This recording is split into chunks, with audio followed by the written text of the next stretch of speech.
One of the most important things you can do to make sure that your project stays on track is to have frequent and useful group meetings. Not having group meetings every week or even multiple times a week is going to make it so that your project is probably going to fall behind. So I want to make sure that when we have these meetings that they're very effective.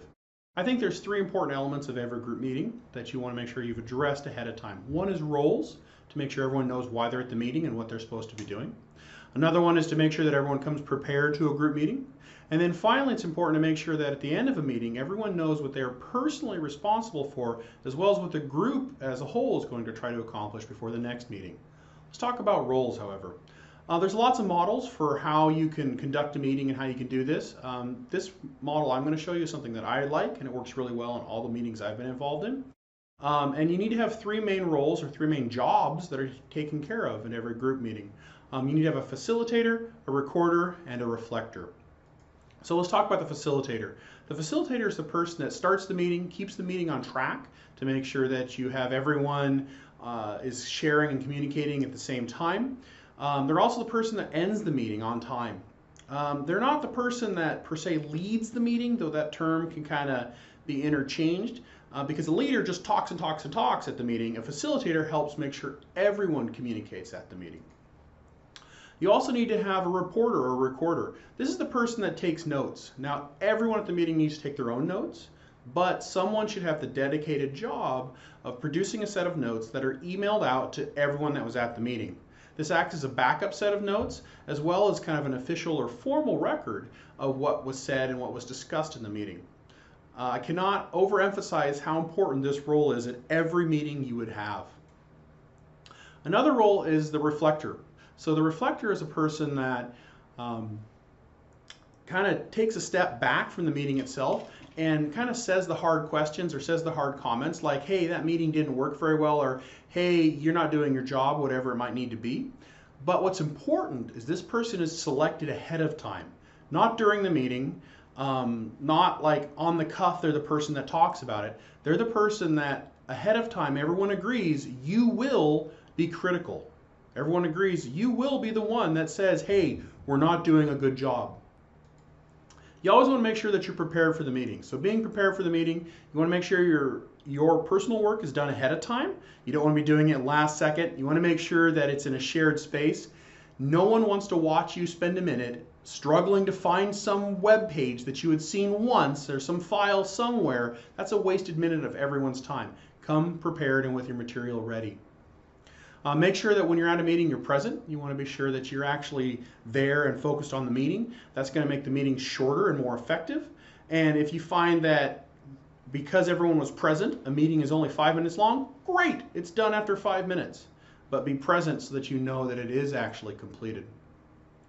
And then the final thing is to make sure that you have an agenda. Someone, either usually the facilitator or the recorder, needs to send out an agenda at least 24 hours ahead of time.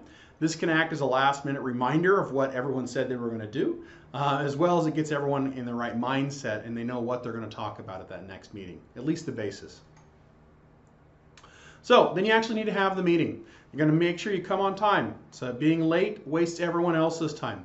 You're going to follow an agenda. The agenda will vary meeting to meeting, but every agenda will always have 3 items. 1, what has been successfully completed or what has been worked on since the last time we had this meeting?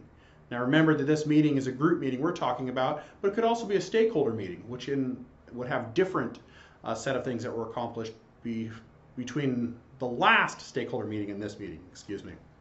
It's going to discuss the findings and what you've learned, and there's going to be a section where each person individually and the group as a whole commits to what they will accomplish before the next meeting of this type. So those 3 elements need to exist on every agenda for every group meeting. Otherwise, your meeting is wasted. Confirm your next meeting time and place. I can't tell you how many times I'll get students that will come into my office and they'll say, so-and-so didn't show up, and I'll talk to so-and-so, and so-and-so will say, oh, I didn't know we were meeting, or, oh, we never meet there. We always meet somewhere else. I showed up to the wrong place. But regardless, it wastes the time. So make sure every person at the meeting commits to the next time and location for that group meeting. And then I'll, of course, also make sure that you end the meeting on time.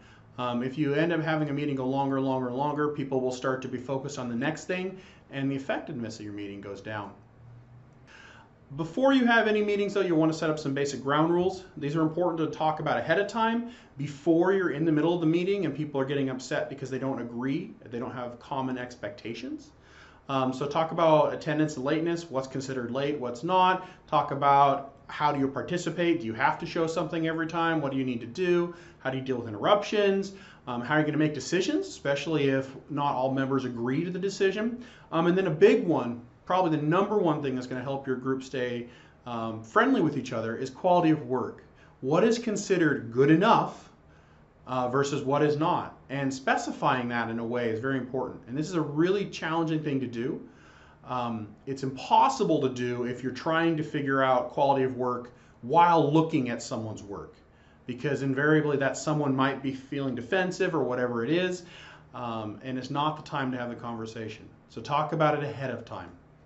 You might have some basic team issues that will arise. For example, differences in goals, differences in roles, interpersonal issues. Make sure you look into that emotional bank account to make sure that if you do have some interpersonal strife, it's kind of smoothed out by having that bank account in place. And then another big one is sanctions. So this again is something like quality of work you should talk about well before you actually have to talk about it.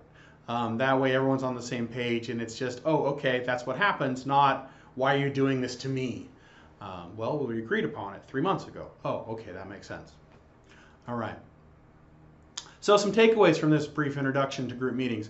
Make sure that meetings are always useful and intentional. You don't want to waste anyone's time.